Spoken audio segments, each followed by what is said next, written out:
আমরা কিন্তু মোটেও ভাবিনি যে রুটির মধ্যে হালাল হারাম থাকে। আমরা জানি রুটি আবার হারাম হয় কি করে, তো সেই হিসেবে খাইতাম। আসসালামু আলাইকুম। আমরা যখন জাপানে প্রথম আসছিলাম, তো সেই সময় কিন্তু বেশ কিছু সমস্যায় পড়ছিলাম। সেটা বিশেষ করে খুবই গুরুত্বপূর্ণ একটা সমস্যা, সেটা হলো খাওয়া দাওয়ার সমস্যা। কারণ মূলত বাংলাদেশে অনেক কিছুই খাওয়ার ছিল। আপনার বাইরে গেছেন, বাইরে একটু খিদে লেগেছে, তো সেই ক্ষেত্রে আপনি হোটেল বা রেস্টুরেন্ট থেকে কিছু খাই নিতে পারতেছেন, খিচুড়ি বা পোলাও, বিরিয়ানি, যে কোনো কিছু খাই নিতে পারতেছেন বাংলাদেশে। আর জাপানে আসার পরে সমস্যাটা হয় কোন জায়গা, জাপানে তো আপনার হালাল খাবার নেই তেমন একটা। আর যখন নতুন আসবেন তখন তো কিছুই চেনবেন না এভাবে। তো আমরা যখন নতুন আসছিলাম তখন কিন্তু অনলি রুটি খাই থাকতাম। সোফাতে হালাল রুটি পাওয়া যায় আমাদের এই জায়গা, তো সেই জায়গার থেকে হালাল রুটিটা নিয়ে আসতাম, ওইটাই খাইতাম। আর হলো কলা নিয়ে আসতাম, রুটি আর কলা নিয়ে আসতাম। আর তো রুটির সাথে কলা, মধু মিক্স করে এইভাবে খাইতাম। তো এইভাবেই কিন্তু অনেক দিন গেছে। আপনারা যারা নতুন আসবেন বা আসিছেন, তো তারা করতে পারেন গুগল ক্রোমে যাওয়ার পরে যেটা কিনবেন ওটার পরে স্ক্যান করে আপনার লিখবেন হালাল কি হারাম। তাইলে কিন্তু আপনার ওই যে কি কি আছে ওর মধ্যে সবগুলা লিস্ট আকারে আসে। আর ওর মধ্যে পর্ক আছে, কি পর্ক মানে হলো ইংলিশে শুকর, আর জাপানিসে বলে বুতানিকু। তো আপনার হিরাকানা কাতাকানা যদি লেখা থাকে বুতানিকু, তাহলে কিন্তু বুতানিকু আছে, বুতানিকু তেল আছে, এরকম কিছু।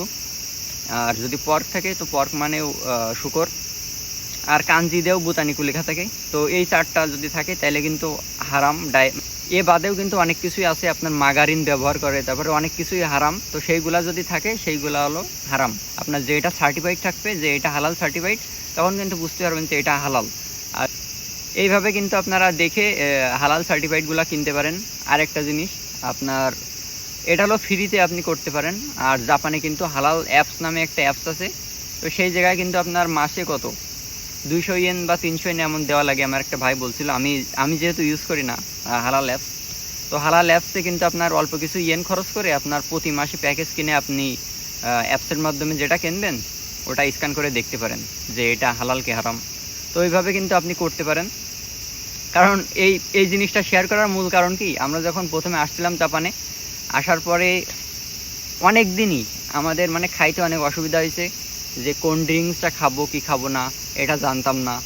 আমরা কিন্তু আসার পরে সোফার থেকে রুটি খেতাম, মানে ওই যে পিস করা যে রুটিগুলো, বাংলাদেশে 5 পিস থাকে 50 টাকা করে নেই বাংলাদেশে, আর এই জায়গা হলো 250, 150, 200, 300 এরকম ইয়েন নেই।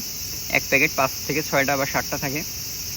আমরা কিন্তু মোটেও ভাবিনি যে রুটির মধ্যে হালাল হারাম থাকে। আমরা জানি রুটি আবার হারাম হয় কি করে, তো সেই হিসেবে খাইতাম, গড়ান খাইতাম আর কি।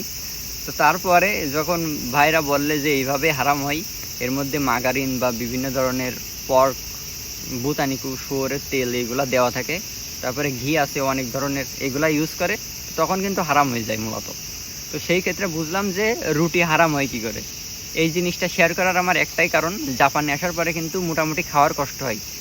আর আপনি বাংলাদেশে যেভাবে খাইতেন সেভাবে কিন্তু জাপানে এসে খাইতে পারবেন না। কারণ তো মূলত জাপানে আসার পরে প্রথম কিন্তু এইগুলাই বেশি কষ্ট হয়, খাওয়ার কষ্টটাই বেশি হয় আমি যতটুকু দেখেছি। আর আমাদের সাথে যারা আসছে একসাথে, তো সবাই মিলে যেটুকু অভিজ্ঞতা হয়েছে যে জাপানে আসার পরে খাওয়ার কষ্টটা বেশি হয়। তো সেই ক্ষেত্রে আপনারা হালাল হারাম এইভাবে দেখে আপনারা কিন্তু চাইলে কিনতে পারেন।